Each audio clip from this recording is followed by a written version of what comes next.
इस्लामाबाद, लाहौर समेत कई शहरों में जल्जले के शदीद झटके, शिद्दत 6 महसूस की गई। जल्जले का मरकज को हिंदुकुश रीजन, गहराई 213 किलोमीटर थी।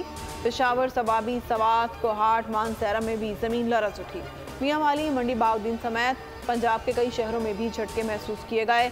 कई सेकंड जल्जले के झटके महसूस किए गए। बुलंद इमारतों से लोग बाहर निकल आए। अफगानिस्तान के शहरों में शिद्दत 6.4 रिकॉर्ड की गई। दहशतगर्दों से कोई खौफ नहीं, किसको डराते हैं? 10 हमले करेंगे, 1000 बार जवाब देंगे। निगरां वज़ीर आज़म अनवारुल हक काकड़ का 2 टोक ऐलान, कहते हैं कि जिंदगी मौत अल्लाह के हाथ में है, आखिरी सांस तक इस तरह की बातें करूंगा। गिरे हुए लोगों ने बच्चों को कत्ल किया, बुज़दिल छुप छुप कर हमला करते हैं। गैरत और हया है तो अपनी बिल्लों से बाहर निकले। जंग जीत चुके हैं, सिर्फ ऐलान होना है। जो पाकिस्तान का कानून नहीं मानता, यहां से चला जाए।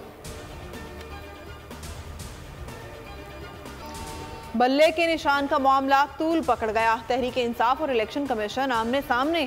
पीटीआई ने पेशावर हाई कोर्ट के तहरीरी फैसले की मुसद्दिका नकल इलेक्शन कमीशन में जमा करा दी। पेशावर हाई कोर्ट में तौहीन अदालत की दरख्वास्त दायर। इलेक्शन कमीशन ने मामला सुप्रीम कोर्ट में ले जाने की ठान ली। चीफ इलेक्शन कमीशन की ज़ेर सदारत इजलास, कानूनी टीम को अपील तैयार करने की हिदायत।